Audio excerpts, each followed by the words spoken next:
Hey everyone, welcome. Today, we're diving into a really critical decision for any company that's growing, your leave policy. And trust me, this isn't just some boring HR admin task. We're talking about a strategic weapon in the war for top talent. So let's get right into it.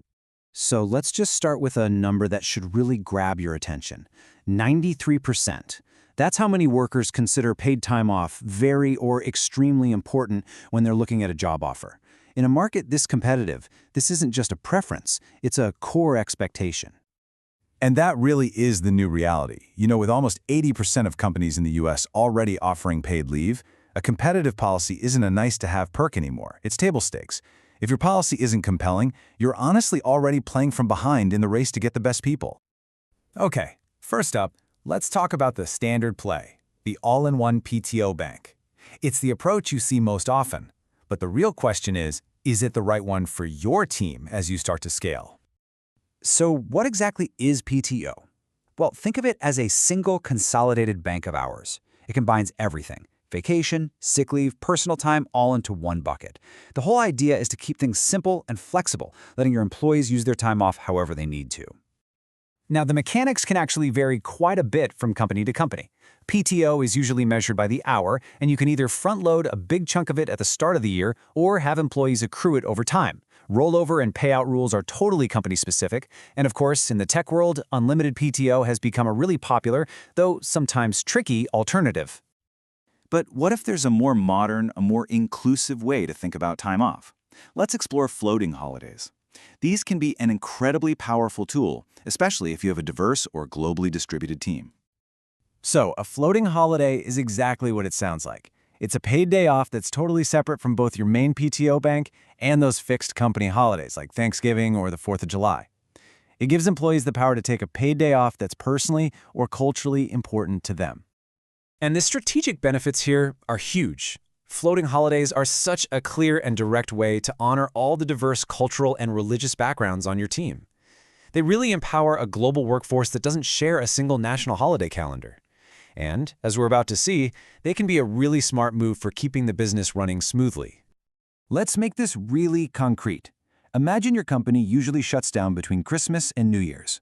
With a floating holiday policy, employees who don't celebrate that holiday can actually choose to work during that time, keeping key parts of the business running. Then they can use their floating holiday for a celebration that is meaningful to them, like Lunar New Year or Diwali. It's a win for inclusion, and, honestly, a win for the business. Okay, now that we've defined both, let's put them head to head. This should really help you decide which approach is the right strategic fit for your company's stage and its culture. So here's the breakdown. PTO is broad, it's simple, which makes it a great starting point for new companies. Floating holidays are more targeted, making them perfect for showing you value, inclusivity, and diverse global teams. But the biggest difference, administratively, really comes down to the money. Floating holidays are often use it or lose it, and might not require a payout when an employee leaves, but there is a major catch here.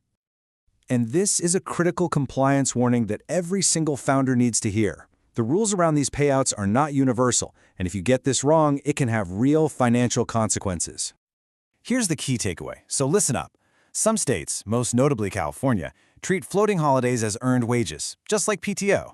This means you could be legally required to pay out any unused floating holidays when an employee leaves, which can directly hit your cash flow and your liabilities. It is absolutely crucial to know the laws in every single state where you employ people. So, now that you understand the trade-offs, how do you actually go about building the right policy for your company? Well, here's a simple 4-step playbook that'll guide you through the whole process. It really just comes down to these 4 steps. First, research the legal stuff and what your competitors are offering. Second, design a policy that's simple enough for everyone to understand, but specific enough to scale. Third, and this is a big one, get feedback from your team. And finally, promote your policy to attract the kind of talent you want. So for step 1, research. Just remember that paid leave is part of a much bigger picture. For example, a whopping 81% of tech professionals say they value flexible schedules. Your leave policy needs to be competitive within this broader world of benefits if you want to create a truly compelling offer. For step 2, design. Clarity is everything. A policy that's built to last answers these questions right up front. Who's eligible? Are there blackout dates during your busy season? What's the process for requesting time off? Nailing these details now will prevent so many headaches later on. Step 3, get feedback. might just be the most important one. Please don't build your benefits package in a vacuum. The most generous policy in the world is totally worthless if it doesn't line up with what your team actually cares about. And the only way you're going to know is to ask them. And finally, step 4 is promote.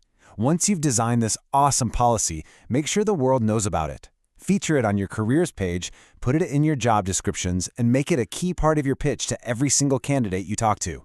So, after all that, what is the single most important thing to remember as you're making this decision? It's this.